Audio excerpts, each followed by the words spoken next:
Welcome to Live Courageously podcast show number 18 of 2023. I'm your host, John Duffy, and this is the 34th live Live Courageously podcast show since I started the show a year and a half ago.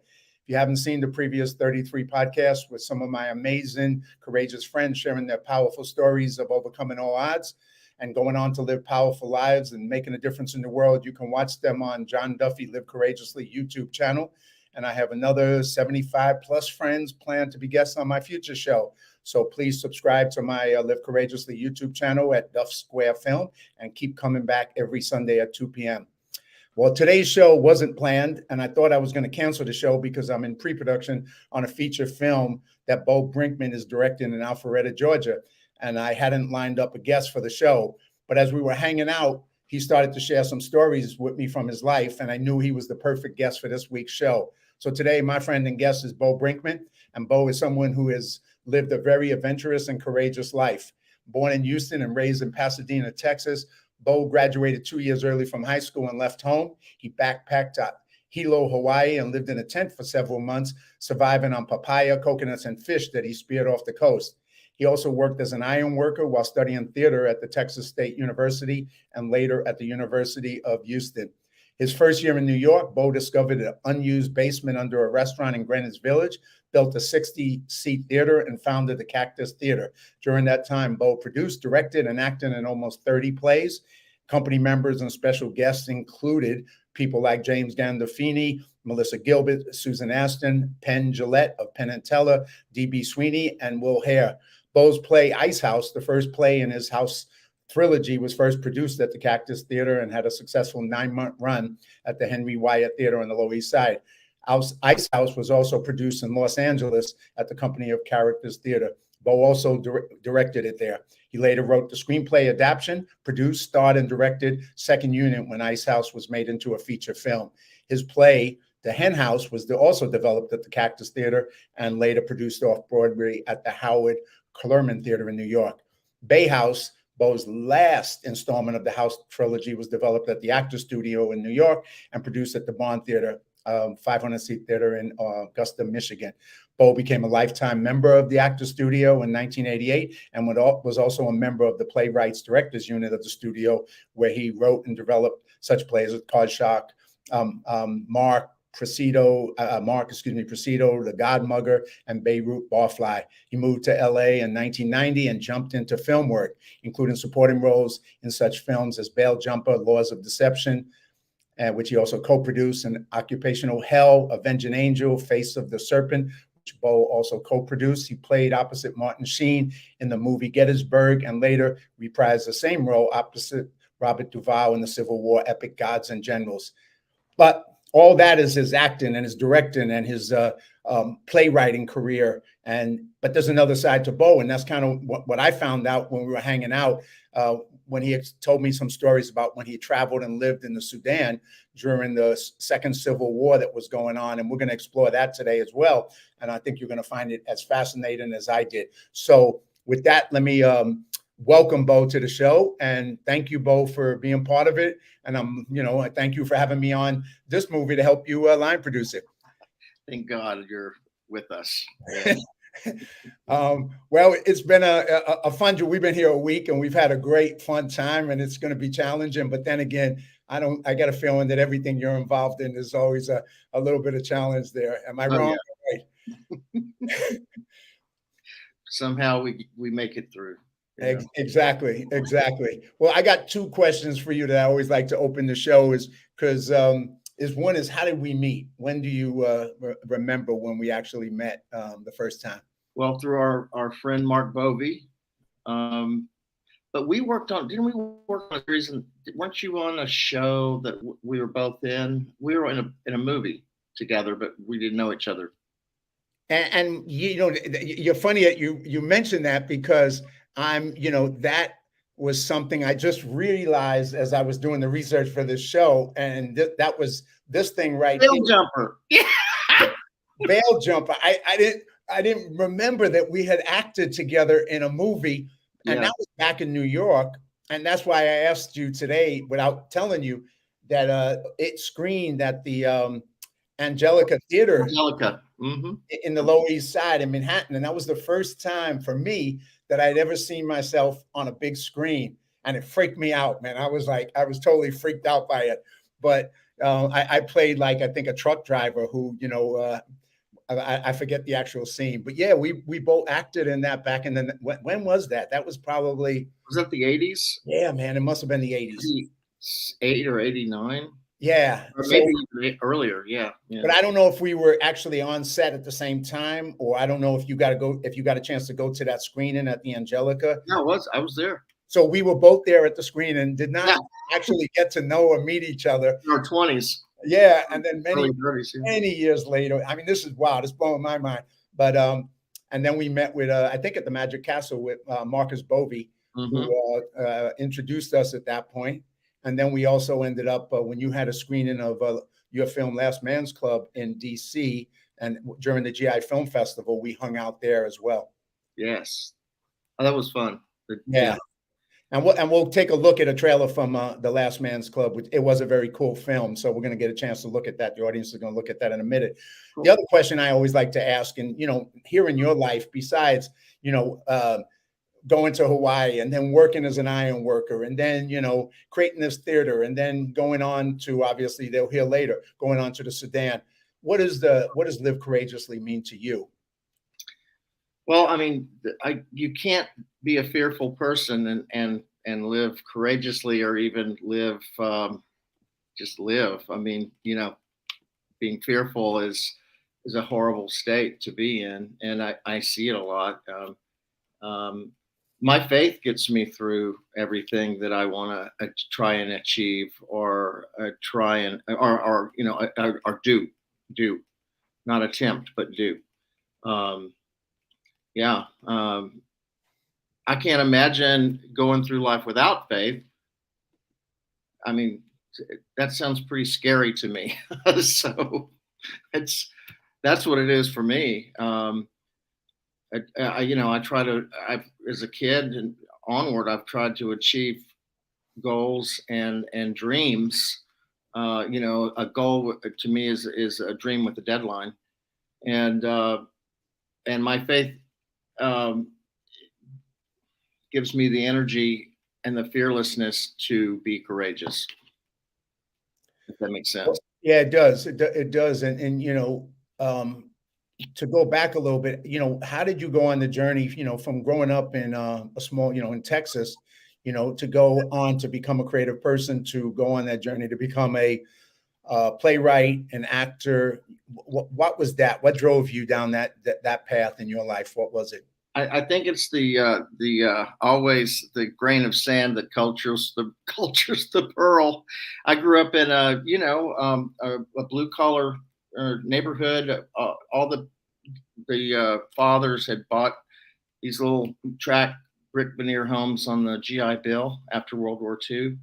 And my dad's threat to me was, well, if you don't get an education and do something, you're going to wind out at the refinery with me. Is that what you want? And I was like, no, I was the first kid to venture off my block. I got bored with all the stuff going on my block, baseball and all that. I loved it, but I started venturing off the block when I was about 6 or 7 years old, and I haven't stopped. I'm still venturing off the block.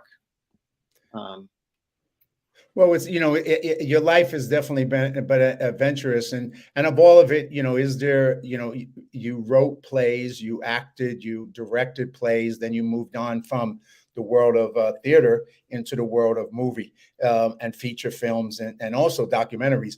But what was the difference for you in those two worlds? Was there one that you liked more than others, or was it just another adventure and another experience of growth? Oh, I miss theater. I really couldn't make a living in theater, but I loved it. It's true to my heart. There's nothing like doing a play and creating that. I just slowly got interested in film. It's a great medium because, a play is like a vapor. It evaporates, after the show's over, it's never again. A film, will last hopefully forever, for a long time. So that's another reason why I just do film now. You know, so, but love in theater, like you said, I mean, you know, the difference, and I've acted in theater back in New York before I came out here and did what I did, and also film. It's a different kind of experience, right? It's a different kind of acting. It just feels so much different than working as an actor in a film. Absolutely. It's more gratifying, actually. It's much more gratifying doing a play as an actor or even directing. You know, I mean, it is so gratifying to hone the work every day, and you can really find your craft there in theater. You know, I feel bad for these kids that they all want to be Tarantino now. They all want to be filmmakers and stuff, and they skip all that stuff and go straight to film school, you know. And then they learn all the technical stuff and everything. They don't know how to talk to actors. They don't know how to direct actors. You have to be in theater to get it, you know. And all the old guys, all the old, you know, like Shane Black and these guys, you know, they were all theater majors, you know. They studied theater and then went into film. You know? What do you bring? Obviously, because you've had that varied experience, Bo, you know, directing actors as a director in a film, having that experience from theater. How do you work with actors? And this is for people who are, you know, in the film industry or directors just hearing this. You know, what's kind of unique about the way you try and work with actors, knowing that you've been on both sides of it. You've been the actor, you've been the director. You have a knowledge of all the pieces. I help them find the layers in their character. You know, so many auditions that I watch are just people learning their lines, and there's no thought behind no decisions made in even in any of the dialogue. You know, they're so connected to the words. They're holding on to the words way too much, and they haven't made choices about what they're saying. So theater really teaches you. And what I've learned is how to add layers in an actor's performance and to help them make some decisions about the character that becomes an action, right? You know, a choice has to be an action, you know, in a character when you're building a character. So, and those are the things that you learn in theater. You're never going to get them in film school. It's never going to happen. So that's what I've taken away from theater, and you know, and I've seen it happen with other friends of mine that are directors that have theater background. You know, it's fascinating stuff to watch. You know, yeah, I can remember during Gods and Generals, Ron Maxwell was directing. I was sitting behind the camera with him on the monitor, and Bobby Duvall did a small monologue. And we both at the same time went, like it was good. It was almost perfect. You could have cut and print, but there was something missing from it. So I watched Ron go over there and whisper something in his ear. And Duvall goes, I can't play that. And he goes, oh, said something else. He goes, and you could see the light come on in this old man's eyes. He just went ding. And I've never seen such a different performance in my life. And just one word set him in another direction. And so I asked Maxwell after that, I said, what the hell did you say? I waited until after we were off set. And I said, what did you say to him? Oh my God, I've never seen anything like it. He said, well, I wanted him to be, forget the word, exuberant or something about his monologue that he was saying, because he's supposed to have made a decision about crossing into trying to go to DC and come in from the back. And he said, try to be zealous about it. And he goes, I can't play zealous. And then he went, joyful about your decision. So in that one word, boom. Triggered him emotionally. Yeah. And he took it and ran with it, you know. Right. And you can do that with, you know, good actors. You can give them just a word or two, you know. Others you have to coax a little bit, but to help them find the layers in their character, and it makes all the difference in the world. Now, did you study, like, you know, when I was studying, I studied a lot of different schools of thought in acting. Obviously, there's a lot of different things that you can study. Did you kind of key in on any particular version that was working for you, or did you study a lot of different acting techniques? What What was your? I studied with Robert Lewis, who was a founding member of the Actors Studio. I even went to a couple of seminars on biomechanics, and then of course I was at the Actors Studio for years, and that's from the Stanislavski Right. stuff. So I got a bunch of a little bits and pieces of all of it, and I just took what like Bobby Lewis always just like learn it and forget it, learn it and forget about it, So because you can also be so fixed in your study and what you're studying that it just shows in your acting. Right. You get trapped into that style as opposed to being authentic and being real. I mean, I know I studied with HB Studios in New York, and then I studied Meisner, and I studied a bunch of other things, Michael Chekhov, and a bunch of different techniques. But you're right. You find what works, and then you forget about it and use it. Did you go to on Bank Street, that place on Bank Street in the Village? Yeah, HB Studios. That's when they were. Yeah. Are they still there? I bet they are. I guess they are. I don't know. I forget Uda Hagen was Uda. there. Yeah.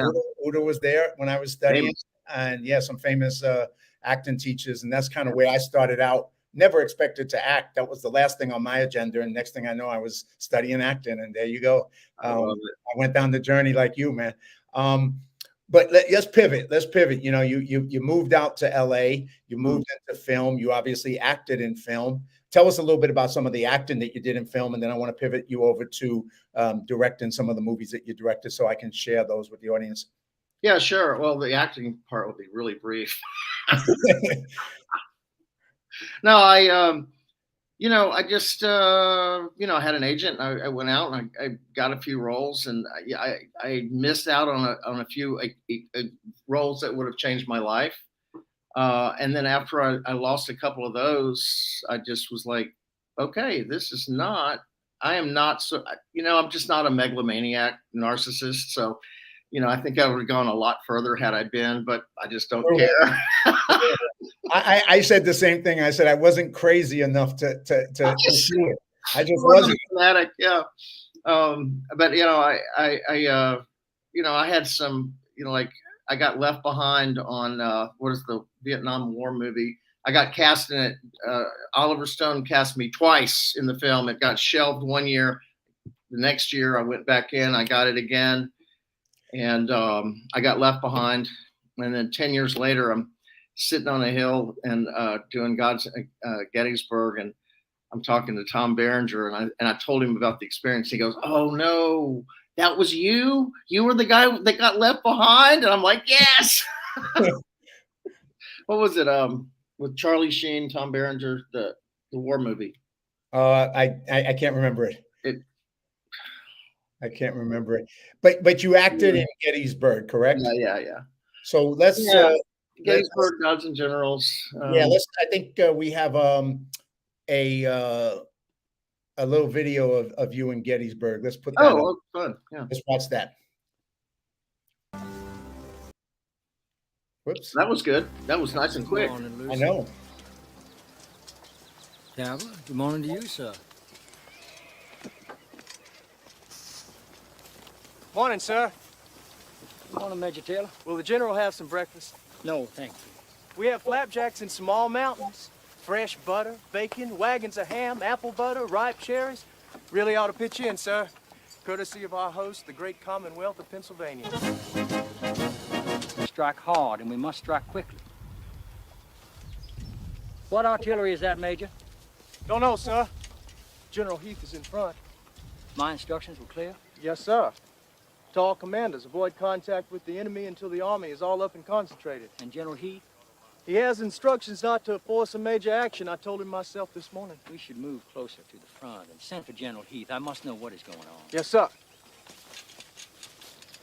Major Taylor, have Traveler saddled up. I'm going to have a look around for myself. Yes, sir.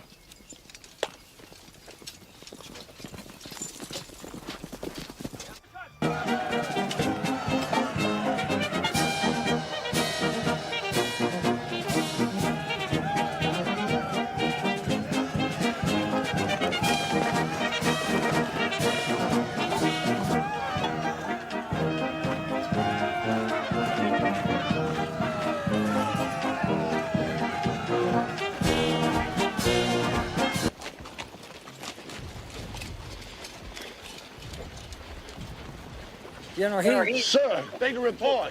Yes. Very strange, sir. The situation is very confused. What's happened?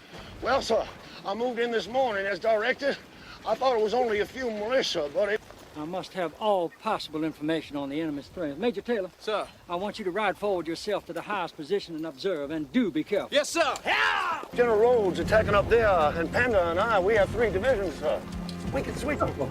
Hey, General, sir, I saw only 2 Federal Corps, 1st and 11th. And General, I saw Early's lead columns coming down north of Rhodes' lines. He'll be engaged any minute, sir. So we've got 20,000 infantry coming down almost behind the Union lines. It's perfect, sir. God's will. General, it would appear the fight is already underway.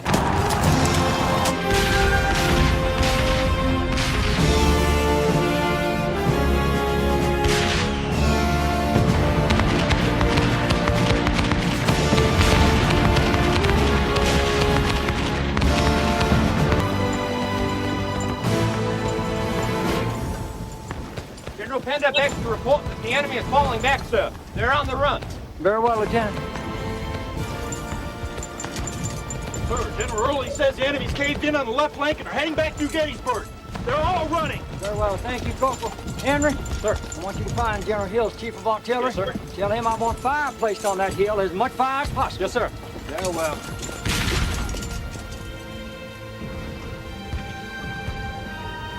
Major Taylor? Yes, sir. I want you to deliver this message in person. Find General Ewell. Tell him the federal troops are withdrawn in confusion. It is only necessary to push those people in order to gain possession of those heights. Tell him to take that hill if... All right. I'm not sure. It may go on for a while longer. Please cut it off. So that must brought back some memories for sure. But I figured at that point, let me, it's on for a little bit longer. We're going to remove that and move on. But hey, so you did that years ago. Yeah. And there's a line in there that you mentioned, flapjacks. And Oh, yeah. Mhm. tell me about that. Tell us about that. Okay, so you know, I live about 6 months out of the year in Gettysburg, and still, I mean, I've been there for about 3 or 4 years, but there's a lot of tourists. About 2.5 million people come through Gettysburg a year. Yeah, it's a destination, in the East Coast, and so people. I'll be walking down the street or be at the Farnsworth House. People walk up to me and say, "Oh my God, flapjacks in small mountains." I'm like, "Yep." I'm like, "Oh, it's like it's pretty hilarious." I mean, my sister and her husband came to visit. And I said, "Hey, listen, it was Remembrance Day, that Lincoln's address, and it's huge, And I said, "Don't be surprised if I have to stop and take pictures with people." And they're like, "What? Come on, are you kidding?" I'm like, "Nope, serious." And I mean, like every 10 feet, I was like signing autographs and taking pictures of people. Reminds me of like when Grandpa, from the Munsters opened that little place on Bleecker Street. And he was always taking pictures with people walking down the sidewalk. Well, this is the poster from the movie, right? Right here. Yeah. So obviously people know you from that, but and then you just recently, because in the theme of Gettysburg, you directed a movie called Christmas. Yeah, Gettysburg Christmas. Gettysburg Christmas, right? Yeah. So that's you, and you're finishing that up right now. Is that correct? It's in post in Los Angeles. Yeah. Right, and you filmed that in Gettysburg itself, correct? I did, and I'll tell you, it was one of the best shoots I've ever been on. I just called all of my friends who are actors and said, "Hey, I got a part for you, and I can't pay you a whole lot." And actually, Bruce Boxleitner was in it, and he's a dear friend.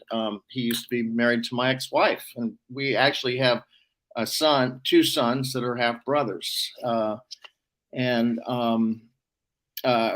we just had so much fun. I literally called old friends of mine, Kate Vernon, and I hadn't seen her in a while. And that's, I want you to play in this film. And she's like, yeah, she came down from Canada to do it. It was a great experience. And the town of Gettysburg, we had over 250 extras. We had everywhere that we went was free. We had 2, 15 passenger vans for free, donated by a church, and they're brand new vans. All the locations. It was one of the best shoots ever. Well, that's cool. And when do you anticipate that being out so people can see it? The premiere is in Gettysburg at the Majestic, November 27th, and it'll be December 1st. It'll be in the cinema there, and then just because it's for the town, right? But we haven't sold it yet, but we've got some good leads. Excellent. It'll be ready for this Christmas for sure. This Christmas, and that's the plan. Excellent. Yeah. Well, I look forward to seeing that one. It sounds like you had a lot of fun. I know you were telling us some stories, and while we were hanging out, so that's pretty cool. Another movie that you did, which we talked about, where I got to see and hang out with you in DC, was Last Man's Club. So tell us. Here's the poster from it. Last Man Club, excuse me. And tell us a little bit about that. What was that story about? And then I'm going to play a trailer from that. It was one of those God shots where I was in New York City, and I looked through I was in the back of a cab, and next to me were 4 guys in a 65 Dodge Dart. They were all in their uniforms. They were all in their 70s. They were obviously World War II guys.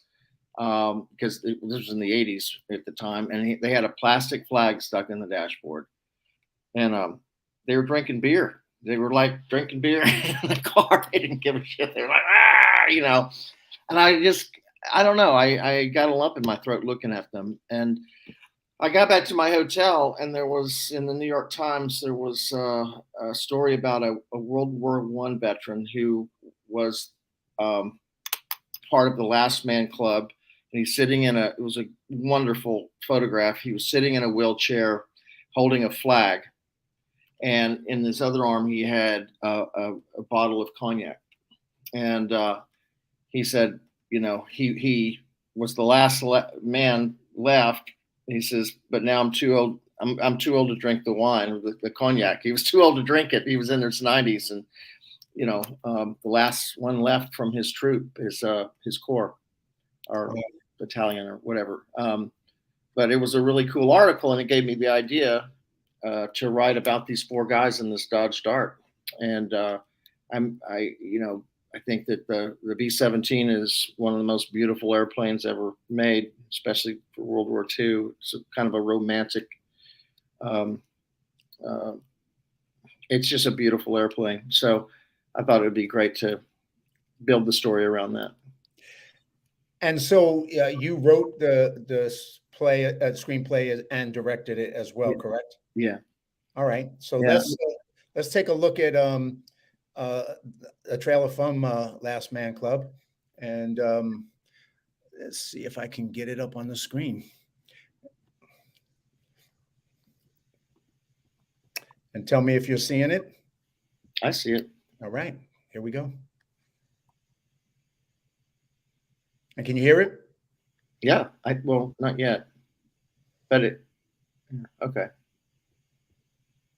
Sometimes breakthrough comes one step at a time. Life didn't quite turn out the way I expected. Dad, you can't take care of yourself. You haven't driven since Mom died. Hey.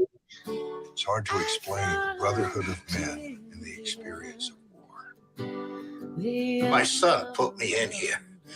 He said I'm crazy. Do I look crazy? I gave you all that I have. Dear Eagle, you and I may be all who's left. Looks as though you're the last man. So I'm calling on you to make good on the oath that we all took all those many years ago. I'm afraid your father's been kidnapped. Who would want to kidnap an 80-year-old man? Apparently, an attractive young woman in an evening dress. Who's she? Romy. What kind of name is that? This might not be a good idea. Where are we stopping? Thought I'd drive all night. If you see a liquor store, pull in. You're better than that. No, You're I'm not. Decorated war hero. Stop it. I'm not a hero. I'm a bum. I, I'm sorry I didn't stay in touch. I owe you my life. They should have given me a medal for it. Isn't that a sight?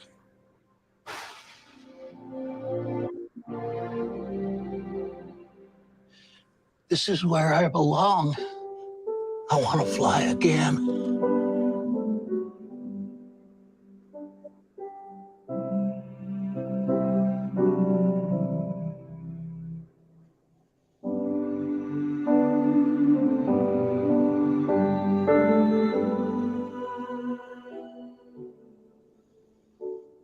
Why is this trip so important to you? I'm just looking back on life and wondering where it all went. What are we gonna do? We stick together.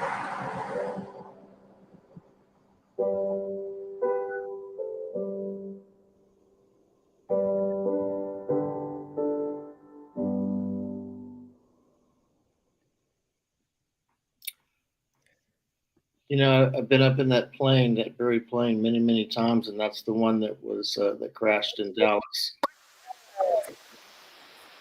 Hold on. Let me get rid of this. Sorry about that. Yeah, here we go. I said I've been up in that plane many, many times over the years. We made our movie on it. I'd flown on it way before we ever made the movie, and that's the very plane that went down in Dallas a few months ago. That was all over the news. Another World War II plane came in on top of it and cut it in half. Wow. And, was that at an air show there? Yep, in Dallas, the air show there. And we knew the pilots. We knew the several people that were on that plane. Wow. So it's kind of hard to watch. When I see it, I was like, wow. I mean, that's a tough one. Yeah. Well, it was a very emotional story, obviously, and you know, you took the audience on a journey because you know these old guys, there's like their last hurrah, and they find a way to to do the impossible and get back and do it one more time. And yeah, it was great. Watching it in the movie theater, I really enjoyed it. I mean, you did a great job with it. But yeah, very cool. Yeah, that's one thing I noticed about like. So many veterans get, and when they get older, they're kind of swept under the rug and forgotten. And so I wanted to pay homage to my dad's generation. Yeah. Through that. So I have a choice now. I mean, if you have another movie called Bay House, of which I can share the screen. Would you like to do that? And then we'll pivot into Africa. Yeah, sure. Yeah, I haven't seen that. I would like to see it. All right, so let's do that one, and let's watch that, and then we'll talk about that, and then we'll pivot into the other last piece of the story. Cool. So let me get this up on here.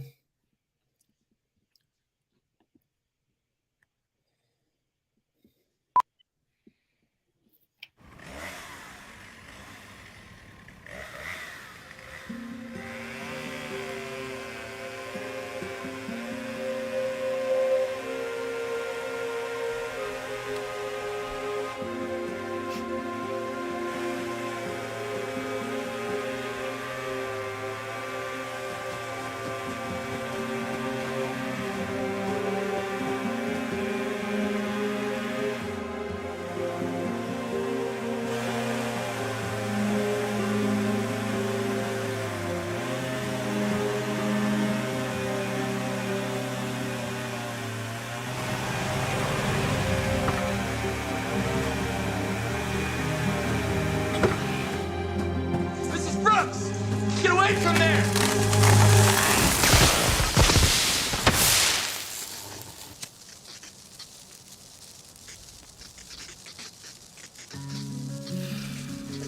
Yeah.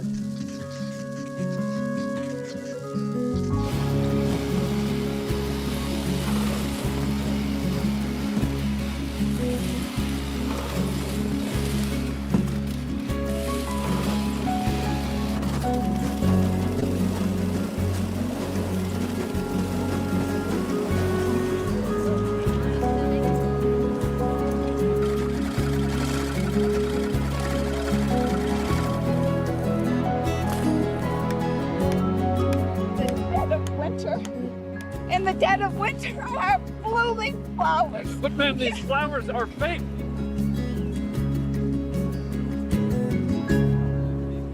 Soviets can make that would be unmistakable, that would advance dramatically the cause What do you of think? freedom and peace. Mr. Gorbachev, tear down this wall. An additional 12 cases of lymphoma have been reported here at the Cowden H. Brooks Housing Project. Water and soil samples were taken this morning by local officials. Oh shit, no. These flowers are plastic. Why are you taking fake flowers? Plastic flowers are the only flowers that can bloom. That toxic waste. Oh my God. Nothing grows in toxic waste. Did you hear that, Cowden Brooks? No. I want the world to know what this man did to me. He took everything from me. My family, my children, everything! Oh my God, Mother!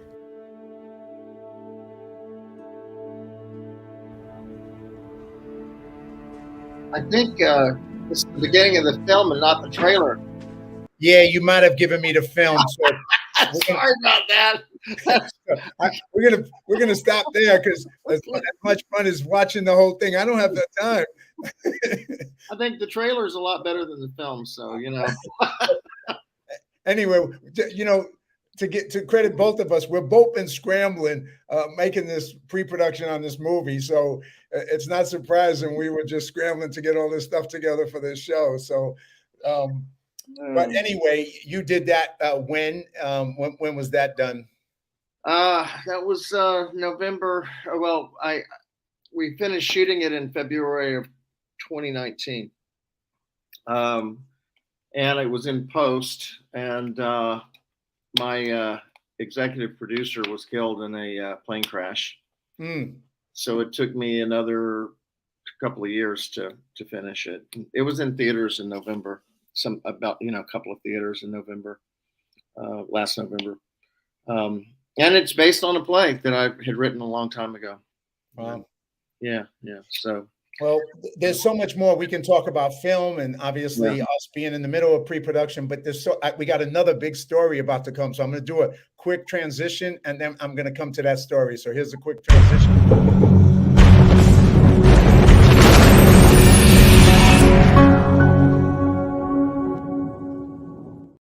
And now we're going to go to another phase of your life, and I'm going to throw up some stuff. And this is basically a map of Africa, and the Sudan is right there with the red.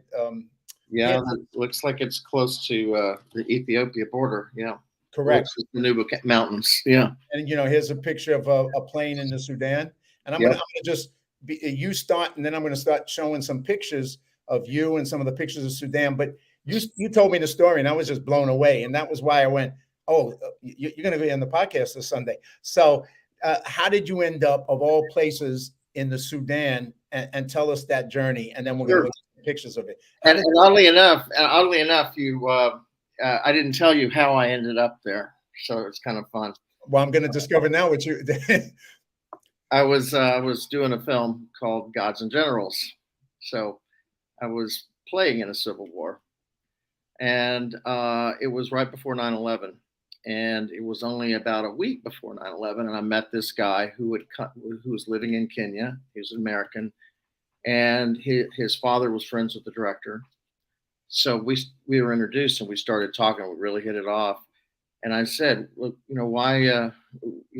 We started talking about terrorism and stuff. And he said, well, there's been a lot of chatter, and something's going to happen. We don't know what it is. We can't figure it out. He gets a lot of intelligence from, a couple of different sides. And he was like, I thought it'd be better if I came home right now. I said, wow, so you came home because something's going to happen, but you don't know what it is.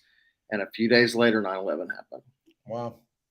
And after the smoke cleared a little bit, I called him and I said, we talked about it. And he just offered me a job, and he said, why don't you come over? So not long after that, I went to Kenya, and then from there we went to Sudan, and I just got hooked onto it. I loved it. the adrenaline, everything about it. I felt like we were really doing something. I mean, Bin Laden was based in Sudan at one point, in Khartoum. Which is the capital of the Sudan. Yeah, that's why they split. It was, yeah, right. So we did. We were bringing in sorghum, and it's a Christian-based organization, Persecution Project Foundation, and we were doing so many different things over there, and making a difference because he's a guy that walks the walk and talks the talk. He's just a solid dude. He's one of my best friends to this day, he's very well known. Yeah, I don't. Oh no, okay, that's a different person. Gotcha. Yeah, Brad Phillips. Okay. So I can tell you a lot of things that happened. I don't know if I'm at liberty to tell you too much, but on air. But I ended up going there off and on for 10 years and staying for months at a time. And then finally in 2008, my son graduated from high school and moved over there with me. We had a lot of projects going on through them, but also I started a mosquito mist systems business along with the other stuff. Yes, that's it right there. Those are the first ones made that I made over there. I exported a lot of stuff imported a lot of my machines there, but we boxed them there and everything. And my son and I actually, we put them in a lot of village areas, compounds, even some hotels and some work compounds in Sudan, mostly in Sudan, but also we did them in Kenya on the coast and in Uganda. Did very well with them, actually. And then my son left, went into the Marines, and I ended up being in Juba with a bunch of, they're hired soldiers, mercenaries, basically. Security is what we like to call them. I'm going to throw up a couple of pictures, and you may want to comment on them. This is one of the pictures that you sent me. Yeah. And then another one. That's at a Sudanese People's Liberation Army rally. That's my son right there in the green shirt holding the AK-47. That is a spent artillery shell and a burned out Tukul behind me. Those are huts that they live in or did live in. That's a 50 cal present. That was a present from, I think it was Bush that sent that over. Father and son picture that I took. I just thought it was so poignant that's the life in Sudan, and that's in the Nuba Mountains. And that kid, if you notice, he has a spent AK-47 shell in his mouth that he's using as a pacifier. For a pacifier, and he's covered in flies, and he's not even swatting them away because he's just so used to them on him. That's one of the captains in one of the armies. So camera. Well, talk about going on an adventure and being courageous. I mean, so you get over there, you and your son. You've been there for many years, both in the Sudan and in Kenya. The Sudan itself. Part of that period you were there, from what I researched, I mean, you're looking at a civil war between the North and the South between 1995 to 2005 when they signed the peace treaty, right? Yeah. And then eventually 2011, they separated between Sudan and South Sudan. That's right. And it's like a population of 10 million people. North is Islamic, the South is Christian and animist religions, right? That's right. So, and then many different tribes. But, for you, you're in this world. I mean, you're a playwright, actor, director, and what the hell are you doing over there? So, I mean, you were doing a documentary, you're doing some other stuff. What was what were you trying to do? And obviously, there was stories. You told us stories. I don't know if you want to share about how you almost got killed once, and yeah, the risk of life. So share a little bit of that, because I just think it's I mean, I sat there with my mouth open, just fascinated to you, man. I mean, well, for one thing, we live in the comfort zone in America, and we get so used to the comforts of just this life and this bubble that we live in. And what attracted me to Sudan was everything will kill you out there, literally everything. Not just the people, the troops, the everything. You can step outside your hut and a king cobra can bite you and you can die, or a black mamba. I mean, everything will kill you. You can't get too close to the Nile River because the Nile crocs can run out and get you, or the hippopotamuses. They're very fast and they kill more people than crocs. So it's something that I just felt alive out there. I just felt so alive, and plus I felt like I was doing something to make a difference. Working with Brad, we were bringing in food. We were also evacuating people that needed to get to Red Cross, which is a 3.5-hour flight just from the Nuba Mountains to the border. I was telling you last night about this one guy. There were war people too, but this one guy we pulled on the plane, he'd lost his foot because he was fishing on a fishing boat, and a croc came out of the water and grabbed him by the foot and chomped it off right there the day before. And like this little kid got bit by a snake, and as his mother was handing him up, we were in an Antonov, a big Russian plane, and it's high off the ground, and she was holding this kid up to me, and she kind of lost her grip, and I had to grab him by the bit arm, and all of the flesh came off in my hand, off his arm, like I just rolled up. It was like I rolled a long glove off like this. It just all came off, and it was putrid. I ended up throwing up. The kid lived. We got him to Red Cross, but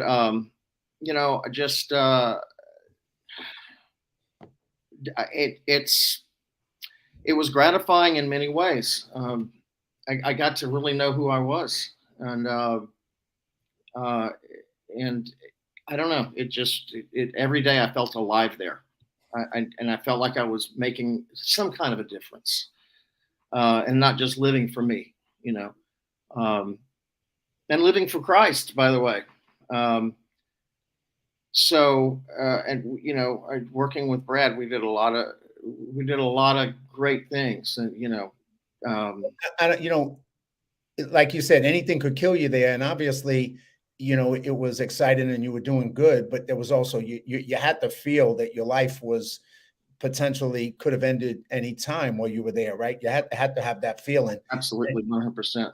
Yeah, and you also had a moment. I don't know if you want to share that story when basically your life could have ended. I don't know if you want to go there with that story, but it's a powerful one. It was Christmas. I went to a Christmas party with this girl that I was dating. She worked for the UN, and it was very late when we left, and we'd had a few drinks, and we went up a wrong road, and we got stopped and pulled out of our car, and we had AK-47s, pointed at us from all directions, and they tore everything out of the car, and they were very agitated. That's one thing about the Dinka. They get very agitated very easily.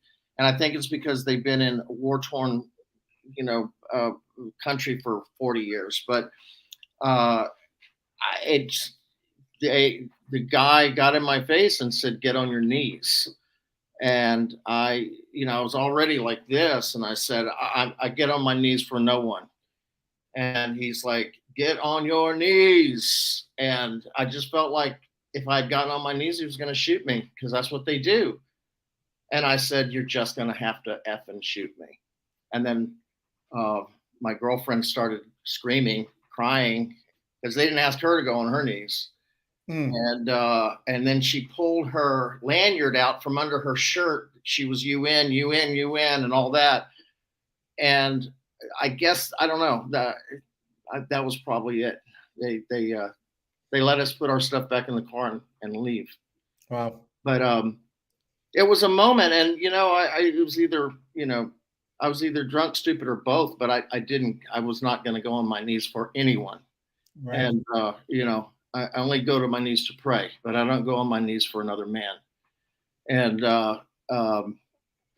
yeah, I mean, it freaked her out. I was okay with it, but he did leave me with a nice present. He hit me in the chest as hard as he could with the muzzle of his AK-47 right in the sternum, and I had this huge round bruise in my chest. But it wasn't a bullet hole.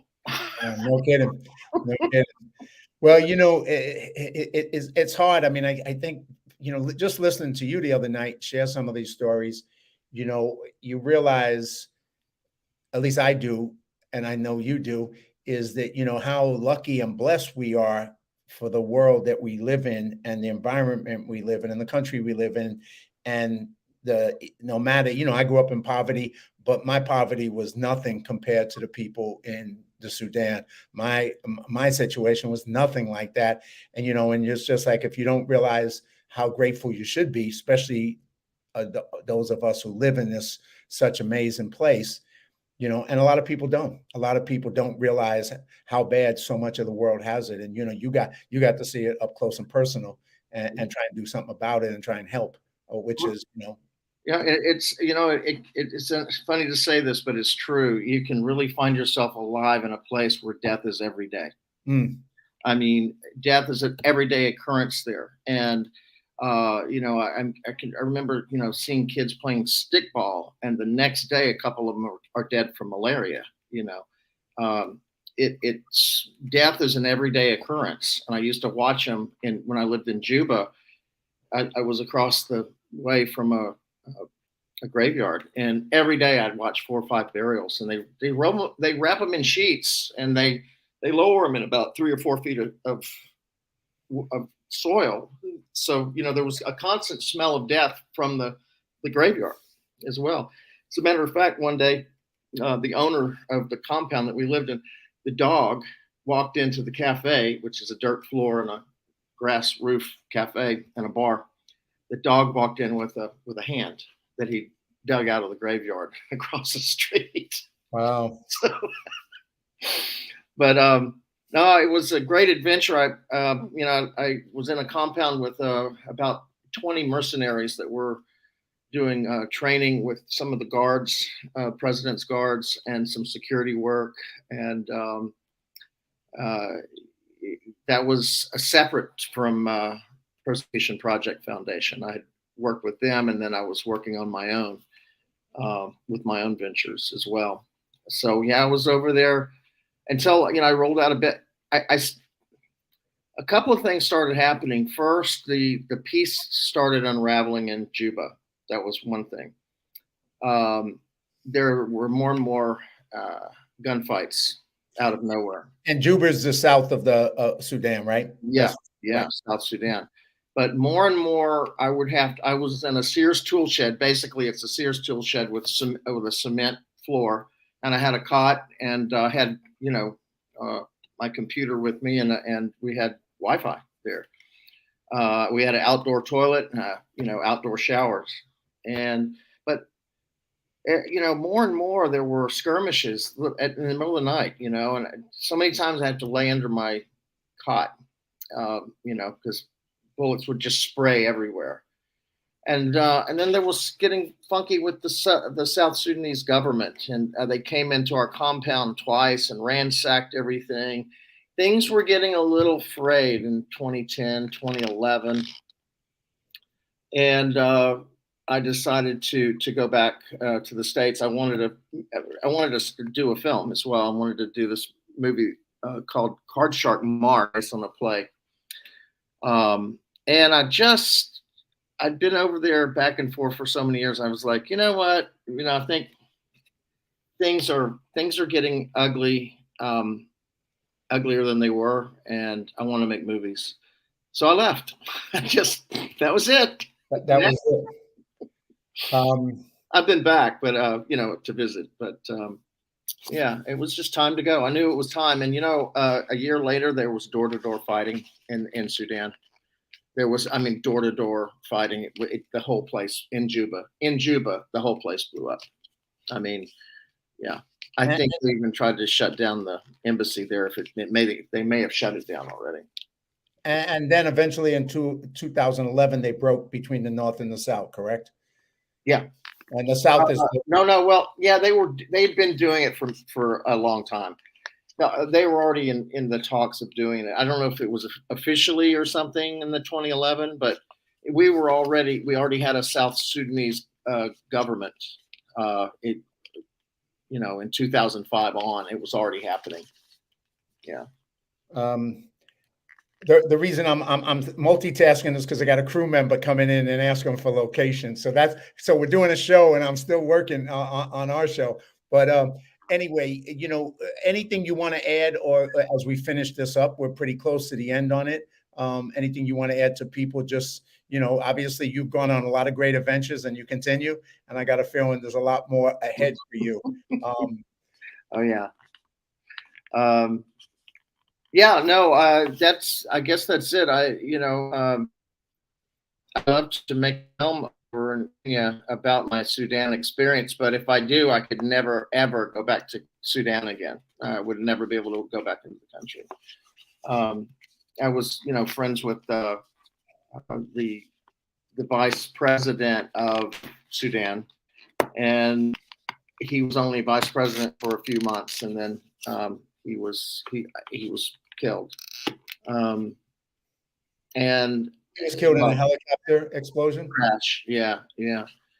But I have a screenplay, a mini series about the experience of being stuck in the middle of Sudan. Me and my friends the rainy season began. We were dropped off and nobody could get us out. We were out of food. We were out of water. And we were roaming around in Sudan trying to get to the Nuba Mountains. And we were several weeks out there I actually had to wrestle a goat down and cut its throat and field dress it and cook it all in a couple of hours. And then we dragged the goat meat around in an igloo ice chest for another 5 days before we wound up. The SPLA took us up into the mountains to meet Dr. Garang, and that's the Sudan People's Liberation Army, SPLA. Yeah. Mm-hmm. And I'll never forget this. We're in 2 Jeeps and we're going like 3 miles an hour, and they're like 100 feet in front of us. And I'm like, what the hell? Why are we going so slow? It's like, we're going through a minefield. And this guy was driving the head Jeep. I mean, I felt sorry for him, man. He was just going so slow, and he was looking both, over the wheels like this, scared as hell. And, it took about 3 hours to get through a minefield up to the top of where we're based in, There's just so many stories. It's just, it's mind boggling. It is. Well, I'm sure you're going to have some more. We'll have to do it again. We'll have some stories off of this movie that we are making here in Alpharetta, Georgia. So, hey, Bo, thank you so much. Thank you for being part of this. Thank you for joining the show, man. And thanks for sharing all these stories with the audience. I appreciate it. Oh, you bet, man. All right. Pleasure working with you too. Hey, the same. All right, I'm gonna wrap up the show, and we'll be downstairs in a little bit working on the movie again. That's right. I'll see you later. See you later.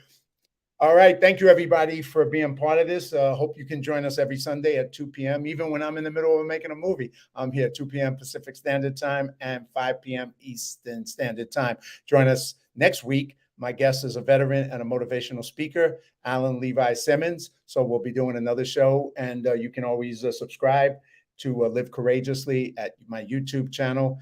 Thank you for being part of this and watching the show. Until I see you next week, take care, live courageously, and God bless everybody.